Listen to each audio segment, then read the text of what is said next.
दीपावली की रात यह एक काम अवश्य करें। जो बड़े धनवान होते हैं वो भी दीपावली की रात यह काम जरूर करते हैं। इससे पूरे साल घर में धन बचेगा। साथ ही साथ यह भी जानिए, लक्ष्मी पूजन में माता रानी को 3 चीजें कभी अर्पित मत करना, इससे माता रानी क्रोधित हो जाती है। ऐसे में अगर आपको दीपावली की रात ये एक चीज अगर दिखाई दे जाए तो समझो माता लक्ष्मी आपसे प्रसन्न है। दीपावली पर झाड़ू की पूजा कैसे करें और झाड़ू कहाँ छुपाएं, आज के प्रवचन में हम इन सभी के बारे में बात करेंगे। धर्म शास्त्रों के अनुसार दीपावली का पर्व बहुत ही शुभ और अत्यंत दुर्लभ एवं मंगलकारी और धन संपदा प्राप्त करने वाला महापर्व और धन वैभव कीर्ति यश प्राप्त करने वाला महाविशेष उत्सव माना जाता है। हिंदी पंचांग के अनुसार दीपावली का पर्व 21 अक्टूबर को कार्तिक मास की अमावस्या के दिन मनाया जाएगा। इस दिन माता लक्ष्मी तथा गणेश भगवान और माता सरस्वती की पूजा की जाती है, ताकि हमारे जीवन में बुरे प्रभाव न पड़े और सदैव हमारा घर धन धान्य से भरा रहे। ऐसे में दीपावली की पूजा का शुभ मुहूर्त है शाम 6:10 से लेकर 8:40 तक लक्ष्मी गणेश की पूजा का शुभ मुहूर्त रहेगा। शुभ मुहूर्त में जो व्यक्ति पूजा पाठ करता है तो उसके घर पर सदैव के लिए माता लक्ष्मी का वास हो जाता है। इसीलिए शुभ मुहूर्त पर ही पूजा पाठ करना चाहिए और आप भी मुहूर्त पर पूजा पाठ करें। बड़ा आनंद और सुखदायक होता है। माता लक्ष्मी हमारे जीवन के सभी कष्टों को दूर करती है, हमारे घर में धन की वर्षा करती है। सबसे पहले जानते हैं माता रानी को ऐसा क्या नहीं चढ़ाना चाहिए जिससे मां नाराज ना हो। देखिए, एक बार हमने गलती से माता रानी को ये चीज चढ़ा दी थी, तब हमें माता के क्रोध का सामना करना पड़ा। इसीलिए दीपावली पर आप ऐसी गलती मत करना। शास्त्रों के अनुसार माता लक्ष्मी बहुत ही चंचल स्वभाव की है। माता रानी को प्रसन्न करना इतना आसान नहीं होता, और जो व्यक्ति माता रानी को प्रसन्न कर लेते हैं तो वह व्यक्ति अचल संपत्ति के मालिक बन जाते हैं। उसके ऊपर माता लक्ष्मी की कृपा बड़ी जोरों शोरों से बरसती है। कई पीढ़ियों से जो गरीबी भोग रहे होते हैं, यदि माता लक्ष्मी दीपावली पर प्रसन्न हो जाए तो 7 जन्मों तक की गरीबी मिट जाती है, धन वैभव से घर भर जाता है।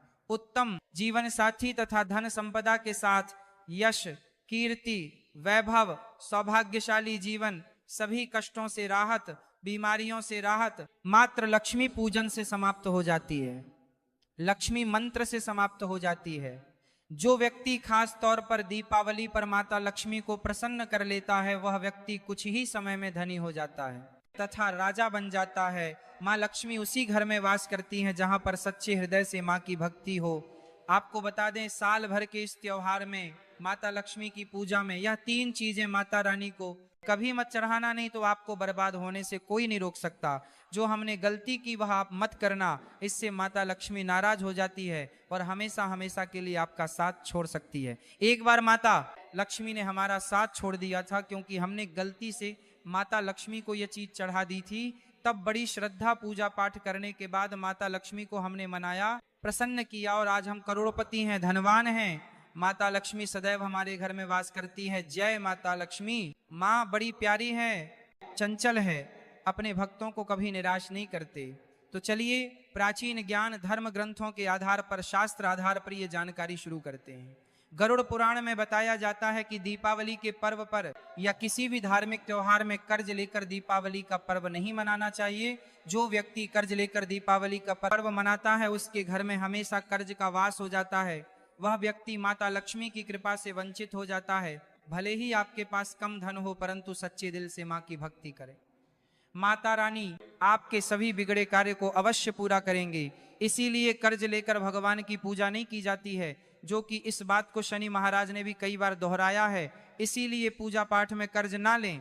अगर आपके पास पैसे नहीं है तो आप धार्मिक कार्य को टाल सकते हैं, क्योंकि इस दिन कर्ज लेने वाला और कर्ज देने वाला दोनों माता लक्ष्मी के क्रोध का भागी बनते हैं। इस दिन राहु केतु अपनी चरम सीमा पर होते हैं। जो लोग कर्ज लेते हैं कर्ज देते हैं, राहु केतु उनके जीवन में आकर उल्टा उन्हें कंगाल बर्बाद नष्ट तथा घर में दरिद्रता आवास बना देते हैं और ऐसे घर से माता लक्ष्मी रुष्ट हो जाती है। आप माता लक्ष्मी को दीपावली पर एक मिश्री का टुका भी अर्पित करके पूजा पाठ कर सकते हैं। यदि आपके पास धन नहीं है तब भी माता लक्ष्मी उतना ही प्रसन्न होती हैं और आपके जीवन में धन और धनवान पूर्ण रूप से आपको यश कीर्ति प्रदान करती है। माता को छल कपट द्वारा धन प्राप्त करने पर तथा उन पैसों से पूजा करने पर माता प्रसन्न नहीं होती, उल्टा माता रानी अत्यंत रूप से क्रोधित हो जाती है। इसीलिए हम तो कहते हैं कि ऐसा ना करें तो ज्यादा ही अच्छा होगा। हमने जो गलती की कम से कम आप वही गलती ना करें। ये गलती एक बार हम कर चुके हैं, इसीलिए हम चाहते हैं माता लक्ष्मी की कृपा आपको उचित मार्ग करने के बाद ही प्राप्त हो। जब आप लक्ष्मी गणेश की मूर्ति लेकर आए तो हमेशा याद रखें उनके साथ सरस्वती माता की भी पूजा अवश्य करनी चाहिए। मूर्ति बाजार से खरीदते समय ध्यान से देख लें, टूटी हुई मूर्ति नहीं होनी चाहिए। खंडित मूर्ति की पूजा नहीं की जाती, इससे माता लक्ष्मी नाराज हो सकती है। साल भर का त्योहार बार बार नहीं आता, इसीलिए मूर्ति सही ढंग से देख लें। दीपावली पर पूजा की चौकी लाल कपड़े से बिछानी चाहिए। सफेद कपड़ा तथा काला कपड़ा या नीला कपड़ा नहीं बिछाना चाहिए। लाल रंग सर्वश्रेष्ठ माना जाता है और माता लक्ष्मी को बहुत प्रिय है। भगवान कृष्ण कहते हैं, जो व्यक्ति लक्ष्मी पूजन में लाल कपड़े का आसन बिछाकर लक्ष्मी पूजन करेगा, उसके घर में धन वैभव यश कीर्ति उत्तम फलाहार रूप में उसका घर अन्न धन से भरा रहता है। घर में सुख समृद्धि की कोई भी कमी नहीं रहती। इससे लक्ष्मी अत्यंत प्रसन्न होकर इस आसन पर विराजमान होती है और प्रसन्न होती हैं। माता लक्ष्मी की पूजा में हरा वाला नारियल नहीं चढ़ाना चाहिए। इस समय आपको जटा वाला नारियल चढ़ाना चाहिए, क्योंकि नारियल माता लक्ष्मी का प्रतीक है। दीपावली पर नारियल घर में अवश्य लाना चाहिए, इससे साक्षात माता लक्ष्मी का आगमन होता है। माता रानी को फलों में नाशपाती नहीं चढ़ाना चाहिए, इससे पाप लगता है। नाशपाती यानी नाश करने वाला, इसीलिए शुभ समय पर नाशपाती नहीं चढ़ाना चाहिए। माता रानी के पूजन में अक्षत यानी चावल का बहुत महत्व माना गया है। दीपावली पर चावल माता रानी को अवश्य अर्पित करनी चाहिए। टूटे हुए चावल नहीं होने चाहिए, इससे माता रानी नाराज हो जाती है। दीपावली पर घर के चावल कभी किसी को मत देना, इससे माता लक्ष्मी आपका घर छोड़ सकती है, क्योंकि चावल माता लक्ष्मी का प्रतीक है। इस समय माता लक्ष्मी घर पर आती है, जाती नहीं है। हमेशा याद रखें, दीपावली के पूजन में माता लक्ष्मी को तुलसी नहीं चढ़ानी चाहिए, क्योंकि इस समय लक्ष्मी गणेश तथा माता सरस्वती की पूजा की जाती है। इसीलिए दीपावली के पूजन में तुलसी अर्पित नहीं करनी चाहिए। दीपावली पर लहसुन प्याज का खाना नहीं बनाना चाहिए। इस समय हलवा खीर पूड़ी आदि बनानी चाहिए, क्योंकि ये खाना माता को भोग लगता है। इसीलिए इस दिन मांस मदिरा लहसुन प्याज का खाना घर में नहीं लाना चाहिए। ऐसे शुभ मुहूर्त पर अशुभ कार्य ना करें। देखिए, मंगलवार का दिन माता लक्ष्मी को समर्पित होता है तथा माता संतोषी को भी समर्पित होता है। दीपावली मंगलवार के दिन पर आए तो अत्यंत दुर्लभ और शुभ और अत्यंत मंगलकारी माना जाता है। लेकिन यदि मंगलवार को आप खट्टा खा लेते हैं, पानी पूरी खा लेते हैं, इमली की चटनी नींबू खा लेते हैं, तो इससे माता संतोषी क्रोधित हो जाती है। जब दीपावली मंगलवार की पर आए तो इस दिन माता संतोषी जागृत हो जाती है। इसीलिए इस दिन इमली पानी पूरी